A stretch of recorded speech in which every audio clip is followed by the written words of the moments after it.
At my sister's wedding, she pointed at me, screaming, "You drained Mom's account." I smiled, pulled out my phone, and played the security footage, her signing the receipt for a $5,800 dress and $3,200 eye sculpture of herself. Mom stared in shock.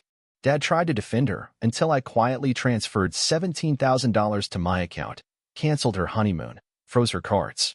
Their faces went pale when I showed them the anonymous note. The air was thick with the scent of roses, laughter bubbling like champagne. Sarah's wedding looked like something ripped from a glossy magazine. Fairy lights draped across the high ceiling, a string quartet whispering elegance in every note. Guests dressed in silver and gold moved like living jewelry around the room. I stood near the back, by the service door, invisible but watching. It was better that way. No expectations. No forced smiles. Just the quiet observation of a brother who knew his place in the family, a placeholder, a shadow. And then it happened. "You drained Mom's account." Sarah's voice was a jagged scream, slicing through the delicate waltz. Her manicured finger pointed at me, eyes wide and wild. Heads turned, whispers flickered like candle flames. Even the violinist hesitated, the strings dying in a ghostly tremor. I didn't move, didn't even blink. Just looked at her, my sister, dressed in her $5,800 custom gown that glittered like a promise. Beside her stood an ice sculpture, an absurd, life-sized version of herself, grinning and perfect. That monstrosity cost $3,200. I knew because I had seen the invoices. "Sarah, stop." Mom's voice wavered, panic already seeping into her features. Dad stepped forward, his face a mask of confusion and desperation. "I didn't touch a dime of Mom's money," I said calmly, reaching into my jacket pocket. "But I did keep an eye on it." And with a quiet, deliberate motion, I pulled out my phone. My thumb tapped the screen, and the speakers in the hall crackled to life. Security footage. The banquet hall's payment desk. A woman in a white dress leaning over, card in hand. "Sarah." The date was clear. The amount even clearer. $5,800 for the dress. $3,200 for the ice sculpture. Mom's face paled. Dad stuttered something incoherent, a half-formed defense already crumbling in his throat. "Of course, she needed the best for her special day," I continued, voice steady, almost gentle. "But I didn't touch a cent of Mom's account. Sarah did." Sarah's face twisted, panic giving way to fury. "You set me up. You made this happen." I did nothing but watch. Like always. I looked directly at my father. "But let's make it clear." I tapped the screen again. My banking app loaded. In seconds, I transferred $17,000 from the shared family account to my personal one. Another tap, Sarah's honeymoon reservations flashed on screen. Canceled. Her face drained of color. "One more thing," I said, and pulled out a simple folded note. Anonymous. Typed. "She planned to drain your account, too." The silence was a suffocating blanket. Mom's eyes filled with tears, and Dad's anger wavered, cracking at the edges. My sister opened her mouth to scream again, but the room had already turned on her. Guests murmured, some pulling out their phones, recording. The perfect fairy tale unraveling into a horror show. I slipped the phone back into my pocket, glanced at the ice sculpture of Sarah's grinning face. And for the first time in years, I smiled. Because they had no idea, this was only the beginning. I was always their safety net, their backup plan, their endless wallet. Even when I didn't have much, I was the one who saved them. When Mom got sick with bronchitis, I paid for her medication, even if it meant living on instant noodles. When my sister dropped out of yet another university, I paid for her new courses and even sent her money for textbooks. She mostly spent it on parties, but I stayed quiet. And Dad, he always knew how to make me feel guilty. When his business went under, I took out a loan in my name to help him. He promised to pay it back, never did. And whenever I mentioned it, he would grumble, "You're a man. You're supposed to support your family." For them, it was just the way things were. For me, it was a chain. It all started with a simple notification. My phone buzzed at 2 a.m., the harsh blue glow piercing the darkness of my tiny apartment. A message from my bank. Suspicious transaction detected. I rubbed my eyes and opened the app, half awake. And there it was, $3,200 charged at a luxury decor store. My heart pounded. I never shopped there. But I knew who did. My sister. The next day, I called her.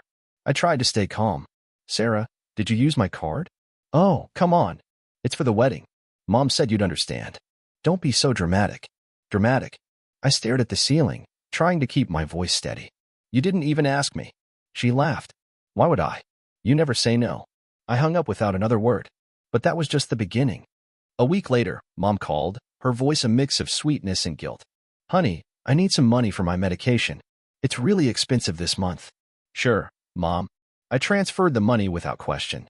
But later that day, I saw her Facebook post, a picture of her and Sarah, laughing over cocktails at a rooftop bar. The caption read, "Celebrating my beautiful daughter's upcoming wedding. Medication. Sure. But the final blow came from Dad. Hey, I had to take a loan in your name. Just a small one. Business expenses, you know. Dad, you didn't even tell me. Don't be so sensitive. You're a man. You'll make it back. We're family." Family, a word they used when it was convenient, not when it meant something. Then came the public humiliation. It was the family group chat, the place where Mom sent corny memes and Dad shared bad jokes. But today, it was different. Dad posted a picture of me from last Christmas, holding a cheap sweater they gave me, the one that didn't even fit. His caption, "Look at this hero, always trying, never succeeding." The comments followed fast. "He's just too sensitive. Aunt Carol, maybe one day he'll learn how to handle money. Uncle Rob, still living in that tiny apartment, huh? Cousin Megan." I didn't reply. I didn't have to. I just watched, letting every word sink like a knife. But then I found out the truth. It came from the last person I expected, Sophie. My sister's best friend. We hadn't spoken in months, but she messaged me out of nowhere. "Can we talk? Please."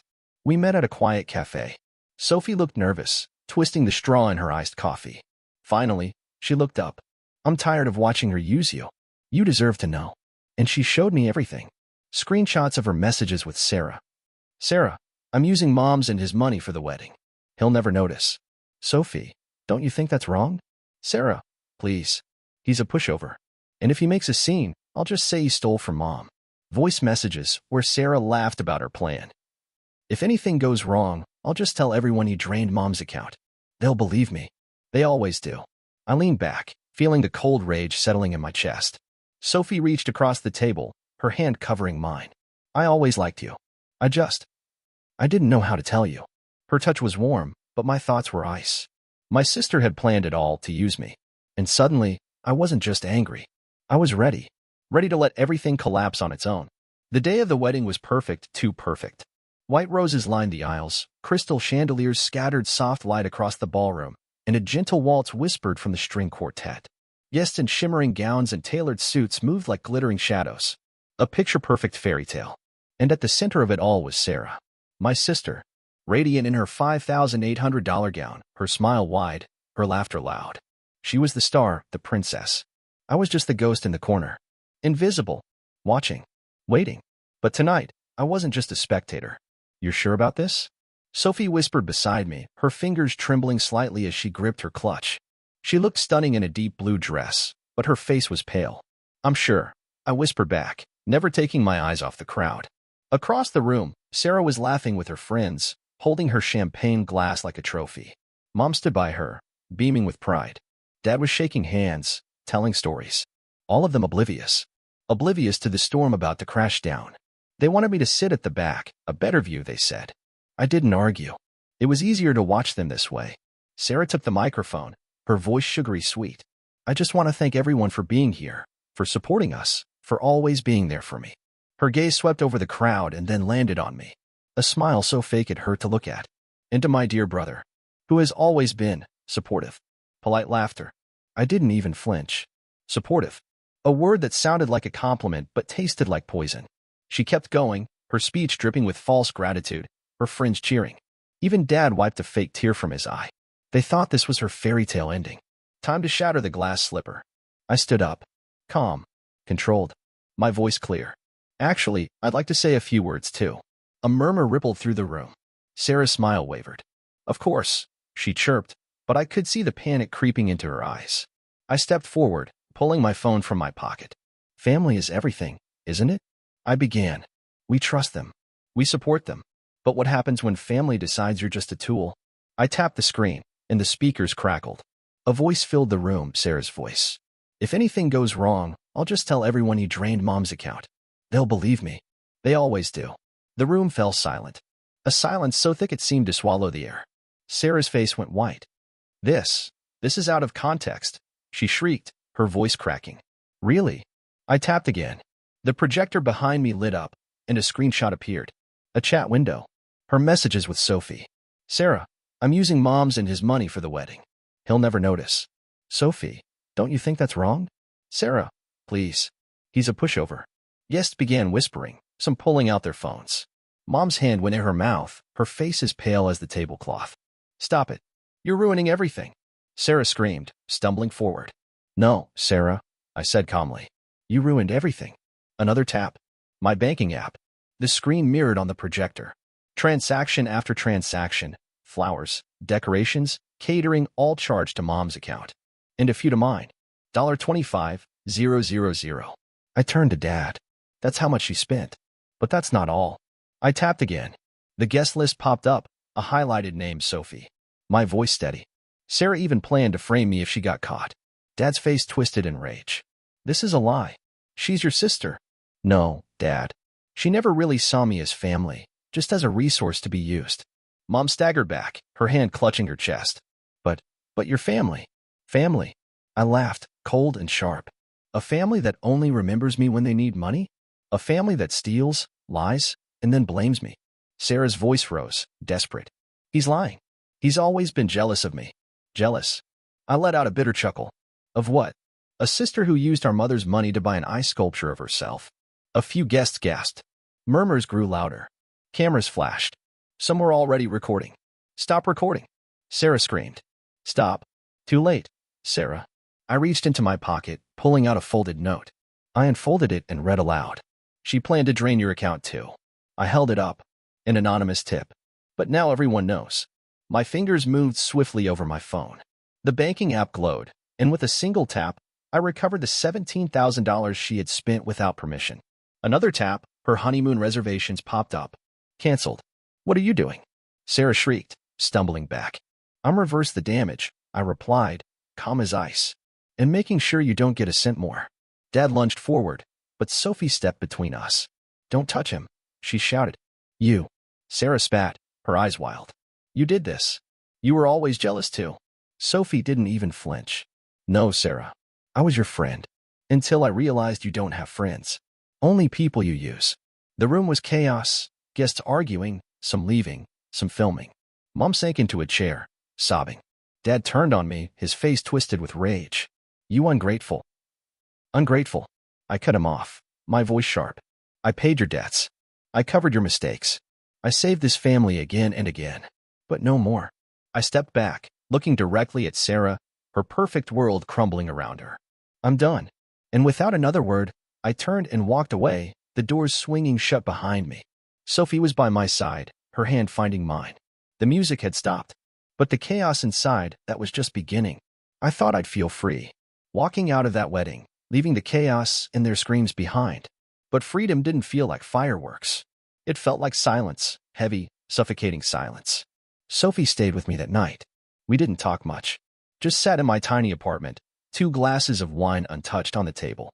Her hand resting on mine, a quiet anchor. I'm proud of you, she whispered. I didn't feel proud.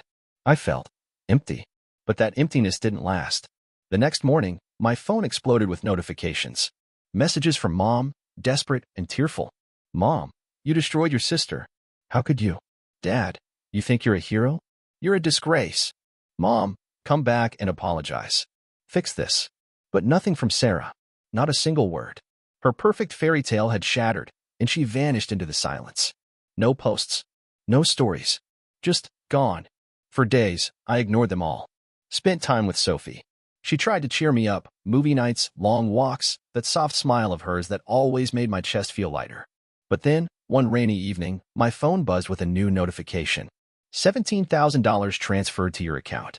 My heart stopped. I checked again. It was real.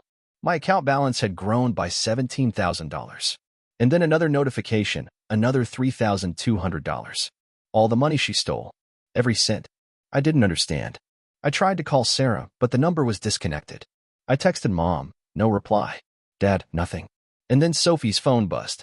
A message from a mutual friend. Did you hear? Sarah's husband paid off all her debts. Took out a loan. He's broke now. I stared at Sophie, my mind racing. He did what? Her eyes widened. Wait, she made him pay for everything? I pieced it together. After the wedding disaster, her husband must have threatened to leave. And Sarah, the master manipulator, Must have turned on her tears, her charm. Promised to fix everything, to make it right. And he loved her enough to believe her. He sold his car, took a loan, paid off everything she owed to me, to Mom, covered her shame, and now he was in debt for her. I didn't know whether to laugh or feel sorry for him. But one thing was clear: Sarah had once again used someone else. Only this time, she used the man who loved her. But the mystery of the anonymous note still gnawed at me. Who had warned me? Who had tipped me off? I found out a week later, in the most unexpected way. I was at the grocery store when I saw her, Aunt Margaret. She was pushing a cart, humming quietly to herself. I almost walked past her, but something made me stop. Margaret. She looked up, surprise flickering across her face. Oh, darling. Hello. It was awkward. We hadn't spoken in years. She was always the quiet one at family gatherings, the one who sat at the corner, watching, listening. I need to thank you, I said, stepping closer. For the note. Her expression didn't change. She looked at me for a long moment, then sighed. I wondered when you'd figure it out. But why? Margaret's lips curled into a sad smile. I've watched your mother and father enable your sister for years. I've watched them use you, lie to you. But I stayed silent because I thought it wasn't my place. Then why now? She reached into her purse, pulled out a folded piece of paper, and handed it to me. It was a screenshot, a text conversation between Sarah and Sophie. Sarah, don't worry. I'll just say you stole it. Everyone will believe me. Sophie, but he's your brother. Sarah, he doesn't matter. I can always get more from him. I saw this on Sophie's phone at a family dinner. Your mother was laughing with Sarah, talking about the wedding, and I couldn't stay quiet anymore. Margaret leaned closer, her voice low. Your mother always knew, but she looked the other way. Your father, he's just a coward. But you deserve to know. I stood there, frozen. My own mother knew. She knew Sarah was lying, manipulating, but she chose to protect her. She's not just your sister. She's their perfect little princess, Margaret whispered, bitterness lacing her words. And you were just the backup plan. My hands trembled. Anger, betrayal, they crashed over me like a wave. But Margaret's voice cut through the chaos. Don't waste your life fighting them. They don't deserve it. Live your own life. Be free. I left the store feeling something I hadn't felt in years. Not just anger. Not just betrayal. Clarity. The next day, my family tried to twist the narrative. Mom posted a long, rambling status on Facebook. Sometimes family is the cruelest. My son humiliated his own sister on the most important day of her life. I don't know how we raised someone so heartless. Dad added a comment. Ungrateful. That's all he's ever been. But I didn't respond. Instead, I did something else. I compiled everything. Screenshots of Sarah's texts. Her voice messages. Proof of her stealing money. The truth about her husband's debt. And I posted it. Not as a rant. Not as a confession. But as a story. This is what family looks like when you're only useful until you're empty. This is what happens when you finally fight back. The post went viral. Hundreds of comments. Strangers sharing their own stories. Support pouring in. Messages from people saying they'd been used too. Sarah's perfect image shattered. Mom tried to deny it, but the evidence was too clear. Even some of my relatives reached out, apologizing, admitting they never knew the full story. But the best message came from Sophie. I'm proud of you. And I think I might be falling for you. I stared at the message, and for the first time in weeks, I smiled. I didn't need their approval. I didn't need their love. I didn't need their lies. I had Sophie. I had the truth. And I was free. Sophie stood by the kitchen window, her soft laughter filling the tiny apartment. Sunlight danced across her hair, and for the first time in years, I felt calm. I had peace. Until my phone buzzed. An unknown number. I'm sorry. I was horrible. I ruined everything. I need help. Sarah. I stared at the screen, the words blurring. After everything, the lies, the manipulation, the betrayal, now she wanted forgiveness? Sophie looked up. Who is it? Sarah, I muttered. Her gentle touch found my hand. Are you going to answer? I don't know. But I did. We met at a cramped cafe. Rain streaked the windows, gray and cold. Sarah looked nothing like the perfect bride from her wedding. Her hair was tangled, eyes red-rimmed, her confident smile gone. He left me, she whispered, twisting a napkin in her trembling fingers. He found out about the debts, the lies. He walked out. Her voice cracked. I have nothing. No one. I leaned back, my gaze steady. You thought I'd care?